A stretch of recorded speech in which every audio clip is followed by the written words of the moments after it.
It's the final stretch of the season as the Wildcats look to win the regular season title. It's the Julie Goodenough Show right now.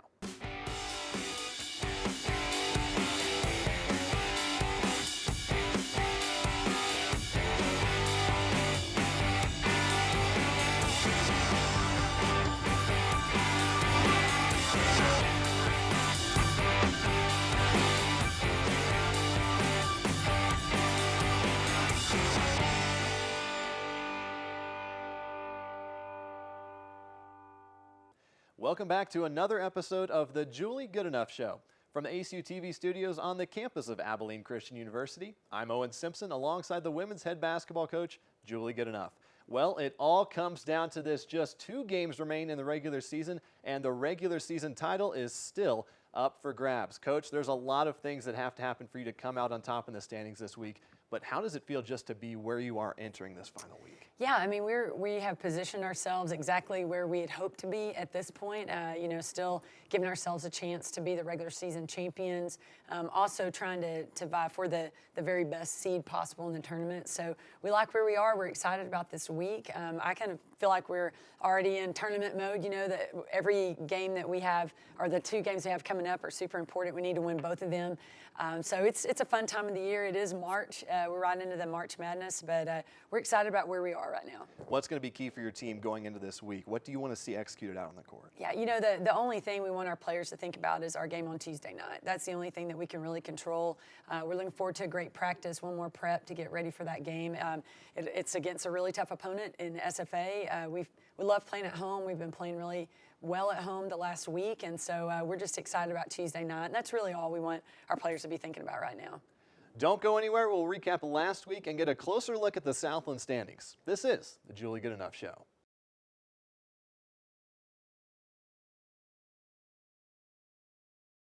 Welcome back to the Julie Goodenough Show. Take a quick look at the Southland Conference standing. It is an incredibly tight race at the top. SFA and Texas A&M Corpus Christi sit tied for first at 15-3, and then there's ACU and Sam Houston State, each at 14-4. The top 2 teams receive a double bye, while the 3rd and 4th seeds receive a bye. Coach, how important would a double bye mean to you and your team? It's one of our goals that we set back in June. We wanted to be one of the top 2 teams to get a double bye. So just to kind of finish what we started in June, as far as our position in the tournament, would be a big deal for this team. I think there's a huge advantage to automatically jumping into the semifinal, just being able to go into that with fresh legs, not being leg weary. But our tournament's really strange. Since we've been in the Southland, only once has one of those teams that's had the double bye made it out of the tournament as a champion. So crazy things happen in the tournament. We'd like to stop that, and if we're lucky enough to be one of the teams with the double bye, go ahead and win another championship. But it would be, I think, for our team, just because we're older, more experienced, I think that we would handle jumping to the semifinal pretty well, and so that would be a big deal for our team. Going back, recapping last week, you get things started with Sam Houston State, come out firing on all cylinders in the first half, go up 51-31 at the break. What led to your success early in that game? We had really good practices leading up to the game, and our players executed very well. We got every shot that we wanted, had a big lead at halftime, and sometimes that's it's just tough mentally to handle that, because you really, we got every shot we wanted. We shot the ball really well. We got defensive stops and played a excellent first 20 minutes of the game. But that good teams like Sam Houston, they're not going to stop playing. They're going to come hard after you in that 3rd quarter, and that's exactly what they did. We were able to hold them at bay a little bit in the 3rd quarter, but 4th quarter, they continued really. I thought the thing that they did really well is after we missed a shot, they transitioned so quickly it was hard for us to pick up. But we had the lead from start to finish, never had a tie, never relinquished the lead. Really hard-fought battle in the second half, and we probably needed that. We needed to be challenged and have it come down really close at the end and have to finish a close ball game. So, in hindsight, it was probably the best thing that could have happened to our team, to have that big lead and then have to, figure out how to right the ship in the second half. And it was a big night inside the perimeter, 56 points inside the paint. Is that something you want to see more as a coach? Absolutely. It seems to be a key to the game, night after night in the Southland. Those are your highest percentage shots in the paint, and we have multiple ways that we score in the paint with post feeds or drives or backdoor cuts or offensive rebounds. And our players did a great job of executing and getting those high percentage shots. Lexi Duque was a big part of that. I think she missed one shot. Alyssa Adams, I don't think, missed a shot. They combined for, maybe they missed one shot.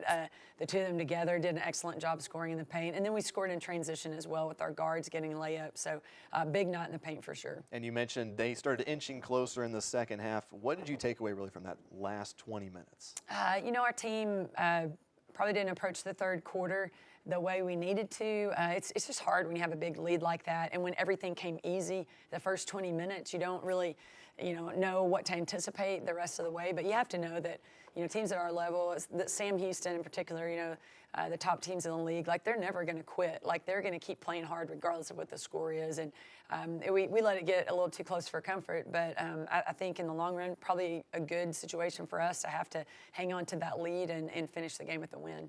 Later Saturday, you play Central Arkansas. It's a back and forth battle in the first half, but you pull away later in the second half. What started in the first half that caused the struggle to create some separation on the scoreboard? Yeah, senior day. Senior day is tough. It is tough. It's tough for players. No coach in America is going to tell you they like senior day. It's just really emotional. We have 5 incredible seniors. They had family, extended family there. We had an opportunity to celebrate them before the game. Lots and lots of distractions that go into senior day. You want it to be a great experience for your seniors, and I think it was. I think they felt very celebrated and very recognized. But man, it's hard to then turn the switch on and get ready to play like junkyard dogs and know that you're playing a formidable opponent that's coming in and they're fighting for an opportunity to make the tournament.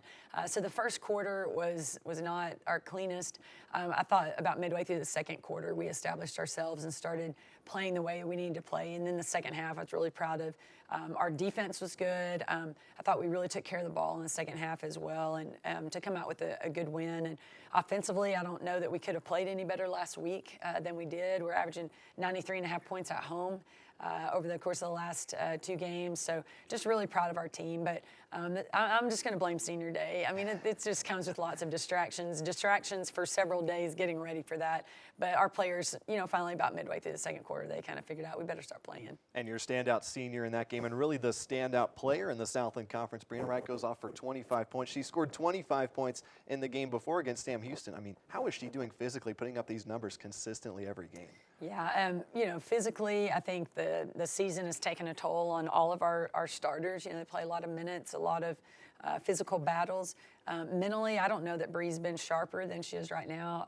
And I think the last time we visited about our team, I talked about just how intelligently she's playing. She's just calm and collected, and nothing seems to rattle her. And I mean, she's being double teamed over and over and over, and lots of physical contact on her, and she's just playing through all of that. But last week was not really an exception to how she's been playing, but I mean, she scores 50 points and has 12 assists and some rebounds throughout the course of those 2 games. So she's just playing really, really well right now, and so much of it just goes back to her decision making. It's just at an all-time high right now. And a really touching moment in the final 5 minutes of the game. You put all your 5 seniors out on the court. What was that experience like?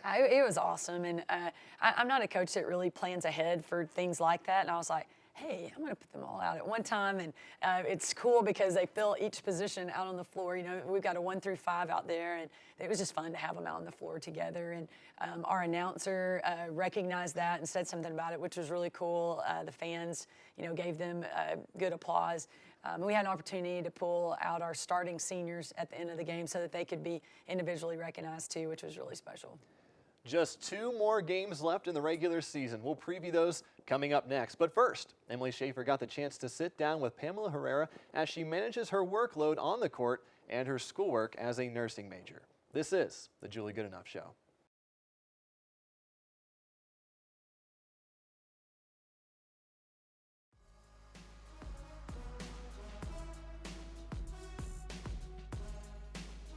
Once I got here and I met all my teammates, especially the freshman class that I came in with, we all have just grown up these past couple years, and we just are all super close. We love each other. We just kind of been through a lot. So, and just the incoming classes after that, we've just all just bonded, especially since we're together all the time. Backdoor Herrera, what a pass and what a finish. Since you've been on the team, I mean, these past 4 years, the girls have just dominated this game. What has it been like to watch just success all these 4 years, and what is it going to be like for you to leave this team after you graduate? I know when we were freshmen, we had that dominating class as well, and they graduated and kind of left a legacy and like big shoes to fill, and we've kind of filled them in.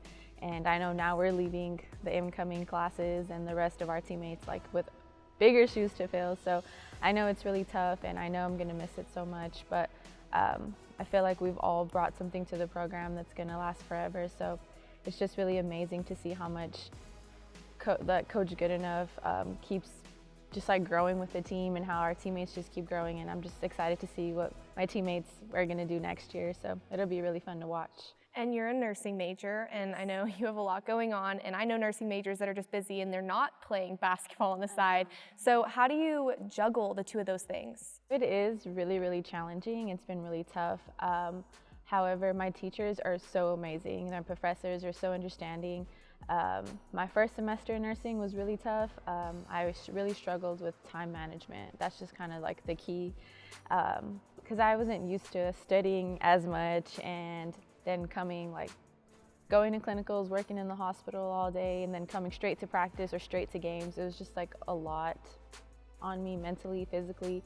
But after speaking to my professors, my coaches, I just kind of like realized like this is something I really want to do, and this is my future. So I'm going to do whatever it takes to be successful in both basketball and in the classroom. Obviously, you have to be a team player on this court, but I know as a nurse, you're going to have to be a team player in a lot of other situations. How do you think the two overlap with one another? This whole experience, especially with basketball, has really prepared me for my future. Being able, especially communication, that's like something big with my coaches, my teammates on the court, especially as a point guard.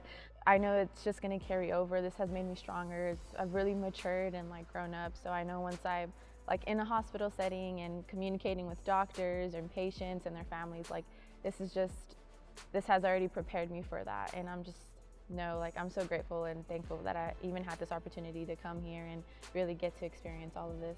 It's really exciting to see how everything's just kind of fallen into place, and I know God has a plan for me, and I'm just so excited for my future.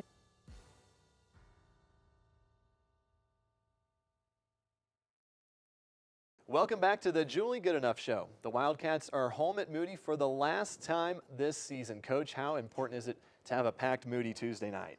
Oh my gosh, I can't say enough about what kind of a crowd we need. Last time, a lot of folks will see us play live, and we'd love a big crowd. I know that it's interfering with some intramural playoffs, but we would sure appreciate the students coming out and harassing our opponent. I think it's critical to our success. Our crowd has been tremendous this semester during these conference games, and we need them to stand up and cheer us on to victory again on Tuesday night. And it's Stephen F. Austin Tuesday night. The last time you played them on the road, you lose by 10. What's going to have to be different in this matchup when you play them again? I think we've got to be shot ready at all times. It's no secret SFA is in a 2-2-1 back into a matchup zone. We should be able to shoot. We should be able to shoot them out of a matchup zone. We have the best three-point shooters in the league, and we've got scoring post players in the paint. It's very hard to guard our team in a zone. We don't see zone very often at all, and we've got to be shot ready. On the flip side, they have a really nice team offensively, and we have to understand personnel, guard specific to their strengths, and in defensive possessions with blockouts and rebounds. A team that's as good as SFA, you can't give them 2 or 3 opportunities to score each offensive possession. So rebounding will be a huge key for us. And I know you're not focused on it at the moment, but Saturday's matchup on the road against Incarnate, where it's the last game of the regular season, how would you summarize this entire regular season as a whole? Gosh, it's been amazing. I think if you talk to our players, they know that we dropped a couple of games that we were very upset about. But with each setback, we've bounced back and gotten better from it. And that's kind of the way it is in life. When you face adversity and you face it with a positive mentality, you usually get a lot out of it. And so I think our team has just continued to grow and move forward with adversity, with wins. We've experienced a lot of success. I think there's less than 40 teams in America right now that have 22 or more wins, and we're one of them. We have now surpassed more conference wins than we had last year in conference play. So we're we've had a lot of fun this year off the court as well. We've got a really neat team led by our 5 seniors. They really enjoy one another. I think probably the chemistry is the best that we've had in several years. We have a lot of mutual respect on the team and players that have each other's back, which is super important. And that is harder than you would think, especially with a team full of women who get their feelings hurt and things like that. This team is solid. You know, they love each other, they respect each other. They're really learning how to put the team first, and I think that we can credit, you know, this win streak that we're on right now with just our players really putting the team first in all their decisions and their actions. And it's been a lot of fun, and we're excited about this week and what this week holds for us, and just looking forward to a couple of really good regular season games to give us momentum to go into Katy with. Good luck this week, Coach. Thank you. The Wildcats have one last home game Tuesday at 5:30 against Stephen F. Austin. That game can be streamed live on ESPN+. Later on Saturday, the regular season finale against Incarnate Word at 2. For Coach Goodenough and the ACU TV crew, I'm Owen Simpson. Thanks for watching another episode of the Julie Goodenough Show. We'll see you next time.